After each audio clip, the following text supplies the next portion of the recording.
Hello, I'm John Bailey. I'm a member of the editorial board of gastrointestinal endoscopy, and I'm here at DDW interviewing the authors of some recently accepted papers for the journal. So I'd like to welcome Dr. Eun Ji, is that correct? Eun Ji. Eun Ji, Yes. okay, Eun Ji Shin, who is Assistant Professor of Medicine in the Division of Gastroenterology at Hopkins. Yes. Is that correct? Yes. And your paper is entitled, I'm going to read this so I don't mess it up, Linear Array EUS Improves Detection of Pancreatic Lesions in High-Risk Individuals, a Randomized Tandem Study. And this looks like a multi-center study? Yes, right? It was. It involved 5 centers in the United States. It looks like you get some big names on here. I see Topazian and Saltzman and Mimi Canto. So Yes. obviously a heavy hitter paper. So tell me what the interest in doing this was. You know, from my perspective, I'm a kind of journeyman EUS person, and I've always been aware there's been a kind of divide between people who like radial endoscopic ultrasound and those who like linear. And in the US, the bias is very much toward radial. Now you're talking about the linear doing better here. So somewhere towards the end, before you do, I'm going to ask you, does this change the landscape here? So let's start with, what was your incentive to do this study? So this is a study that was nested in a larger multi-center study looking at patients who are at high risk family cohorts, basically familial pancreatic cancers or those who have some genetic predisposition to developing pancreatic cancer. So all the patients that are involved in the study are actually not patients with any pancreatic disease, but they were part of a screening program that was designed for high risk individuals. So you were looking for like Pannin lesions or Cystic lesions or subtle masses. changes to the pancreas, yes.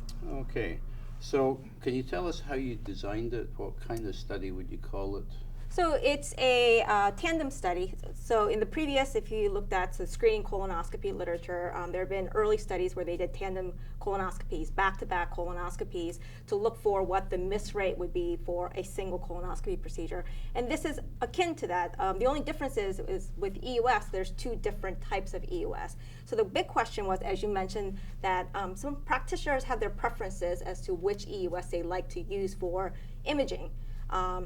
And traditionally, I think radial was favored because it's, I guess, more intuitive when you're first starting out doing EUS, because the images that you get are very similar to a cross-sectional imaging, like a CT scan that we have been trained years and years in looking at. So when you first start on EUS, a lot of novice endosonographers find that the radio array EUS images are easier to interpret. And I think that's where maybe some of the bias has been. But as more and more, I think EUS has also not just been a imaging modality, but also interventional and diagnostic modality. And that's where the linear array EUS scope is helpful, because we are able to take biopsies using the linear array. And that technique you can't use with the radio array EUS scopes. So let me ask you a yes. question about the expertise. You know, Yes. if I'm somebody who's old guard and learned with a radial, am I going to be as expert doing the tandem bit of this with a linear, or did you take people who had specific experience and training? I.e., Yes. how do I know you weren't comparing apples and oranges? Yes, so as you mentioned, we have some heavy hitters involved in the study. So it was specifically designed that 5 centers have expert endosonographers who are defined as each of the endosonographer had to have performed at least 2,000 procedures and at least 500 of each radio and linear to be involved in the study. So they have wealth of experience and knowledge behind them before they start the study. Okay, well that answers that question. Yes. So I realize it's a big study, multi-center, a lot to it, but if you can pare it down to the bare bones, what were the results of the study? So as I mentioned, we also took hints from our previous literature in screening colonoscopies in terms of the tandem study. So with this, what we did was every patient that was involved in the tandem portion of the study actually underwent 2 EUS examinations of the pancreas during the same procedure time. And the randomization happened as to whether they got the radio EUS first or the linear EUS first. And then obviously the second procedure would be the other modality. So based on that, we were able to look at how many lesions were identified with the first EUS exam, and then how many additional lesions were identified with the second linear exam. So we can figure out what the miss rate is, as well as what the incremental benefit of a second exam would be.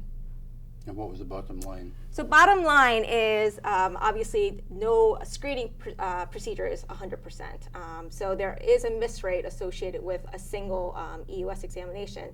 But the interesting thing is when we actually did a radio exam first and then did a linear exam, we found that the second procedure, if it was a linear exam, actually found more lesions than if the first procedure was done with a linear exam followed by a radio exam. So it seemed like with a single procedure that the linear EUS exam missed less lesions than the radial.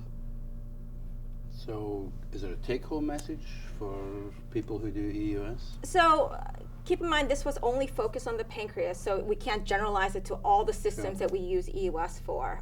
But in the recent years, actually the endosonographers who look specifically at the pancreas have actually started favoring the linear array echo endoscope, but there was no literature or any data behind it. So this was a nice study that was nested in a larger multi-center study where we can actually see if there's any differences between the two imaging modalities. And at least according to what we have found here, it seems like doing a screening examination of the pancreas with the linear is actually more favorable than with a radial. It's very well explained, and I think the battle here is not finished yet, because there are some publications coming through in the journal in the next few months that actually favor linear and basically saying, you know, it's been a mistake to focus so much on radial. So we'll see some EUS wars ongoing. So thank you so much for coming and talking to us about your paper.